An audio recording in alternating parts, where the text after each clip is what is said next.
અમને આવડે એક નાની દીકરી પર આવું થાય તમે સમાધાન કરી દે, દુકાન સીલ કરી દો, એમ દુકાન બંધ કરી દો, કાયમ માટે દુકાન નહીં જોઈએ. બીજી વાત, તમે આ બધી રામાયણ જવા દો, રહેવા દો. અમારી વાત સાંભળો. પહેલે શું થયું ઘટના, આ છોકરી સ્કૂલમાં જઈને કીધું, સ્કૂલમાંથી આવ્યા, બધું જોયું, સરપંચ આવ્યા, રજપૂત સાહેબ ને બોલાવ્યો, પીએસઆઈ સાહેબ ને બોલાવ્યો, પછી પોલીસ સ્ટેશને ગયા ને ભાઈ સમાધાન કરી દીધું. સમાધાન નથી થયું, અમે ફરિયાદ મારી વાત સાંભળો. સમાધાન કરીને પાછા મોકલી આપ્યા.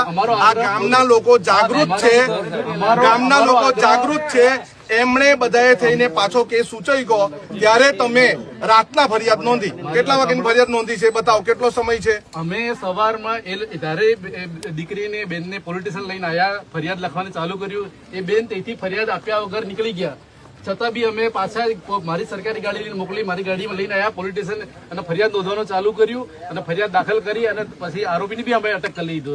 પ્રકાશભાઈ, કોઈને ગભરાવાની કોશિશ કરે ને તમને કેજો. ખાલી તમારે એના તરફથી એટલું જ કહેવાનું છે કે ખાલી અમને જે પુરાવા જે મળતા હશે પુરાવા અમને આપે, એ પુરાવા અમે ભેગા કરીએ જેથી કોર્ટમાં સાબિત થઈ શકે કે એને આ રીતનું. અમારો સૌથી મોટો પુરાવો દીકરી. બરાબર લઈ લીધું છે. એટલે કોઈ સીસીટીવી કેમેરા એને કાઢી નાખ્યો હોય, સરપંચે કાઢી નાખ્યો હોય, કઈ બી અમે કઈ જાણીએ. દીકરી બોલી, વાત પતી ગઈ. એવું સીસીટીવી કેમેરા 5 વર્ષ પહેલે આવ્યા, એ પહેલે કોઈ ગુનો જ નહીં દાખલ થાય.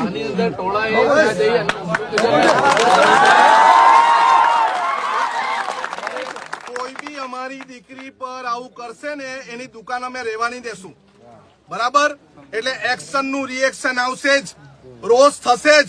હજુ બી તમે સીલ નહીં કરશો ને એનું પરિણામ ખરાબ આવશે. આ તમે સાંભળી લો. મારે કોઈ અન્ય સમાજનો વિરોધ બી નથી. ધંધો કરો, રોજગાર કરો, અમને કોઈ વાંધો નહીં. પણ જો આવી છેડખાની કરીને કઈ કર્યું તો અમે કઈ બી કરતા અચકાઈશું નહીં.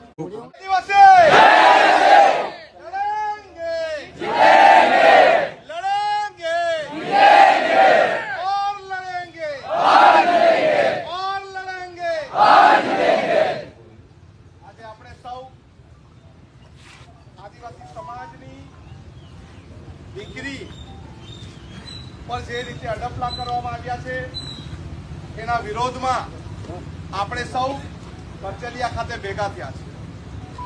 હું પહેલે તો આ દીકરીને અભિનંદન આપવા માંગુ છું કે એક તાકાતથી એને એના શાળાના આચાર્યને અને એની મમ્મીને આ સાચી હકીકતની વાત એ વાતને વાચા આપવા માટે મહુવા આદિવાસી સમાજની સાથે સુરત જિલ્લા કોંગ્રેસ સમિતિના પ્રમુખ માજી ધારાસભ્ય આનંદભાઈ આપણી વચ્ચે ઉપસ્થિત.